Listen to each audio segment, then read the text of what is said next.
Doctor B R Ambedkar ಸರ್ಕಾರಿ ಪದವಿ ಪೂರ್ವ ಬಾಲಕಿಯರ ವಿದ್ಯಾರ್ಥಿ ನಿಲಯದಲ್ಲಿ 120ಕ್ಕೂ ಹೆಚ್ಚು ವಿದ್ಯಾರ್ಥಿನಿಯರು ವಸತಿ ನಿಲಯ ಪಡೆದುಕೊಂಡು ವಿದ್ಯಾಭ್ಯಾಸ ಮಾಡುತ್ತಿದ್ದಾರೆ.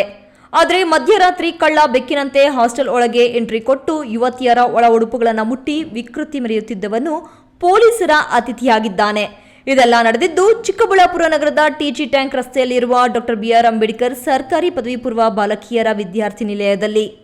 ಹೌದು, ಕಳೆದ ಅಕ್ಟೋಬರ್ ತಿಂಗಳ 27, 28, 29 ಈ 3 ದಿನಗಳಲ್ಲಿ ಹಾಸ್ಟೆಲ್ ಕಾಂಪೌಂಡ್ ಒಳಗೆ ನುಗ್ಗಿದ ಕಾಮುಕನೋರ್ವ ವಿಕೃತ ಮೆರೆದು ಹೋಗಿದ್ದಾನೆ.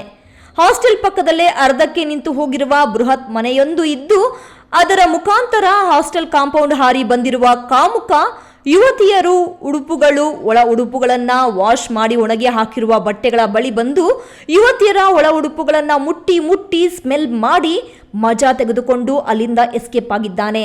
ಆದರೆ ಹಾಸ್ಟೆಲ್ ವಿದ್ಯಾರ್ಥಿಗಳಿಗೆ ವಾರ್ಡನ್ಗೆ ವಿಚಾರ ಗೊತ್ತಾಗಿದ್ದು ಸಿಸಿ ಕ್ಯಾಮೆರಾ ಚೆಕ್ ಮಾಡಿದಾಗ ವಿಕೃತ ಕಾಮಿಯ ವಿಕೃತತನ ಮೆರೆಯುತ್ತಿರುವುದು ರೆಕಾರ್ಡ್ ಆಗಿದೆ. ಇನ್ನು ಸರ್ಕಾರಿ ವಿದ್ಯಾರ್ಥಿನಿಯರ ಯುವತಿಯರ ಒಳ ಉಡುಪುಗಳನ್ನು ಮುಟ್ಟಿ ವಿಕೃತತನ ಮೆರೆದು ಯುವತಿಯರಿಗೆ ಭಯ ಹಿಡಿಸಿದ ಸುನಿಲ್ ಕುಮಾರ್ ಈಗ ಪೊಲೀಸರ ಅತಿಥಿಯಾಗಿದ್ದಾನೆ. ಕೆಎಸ್ ನಾರಾಯಣಸ್ವಾಮಿ, ಈ ನ್ಯೂಸ್ ಟಿವಿ, ಚಿಕ್ಕಬಳ್ಳಾಪುರ.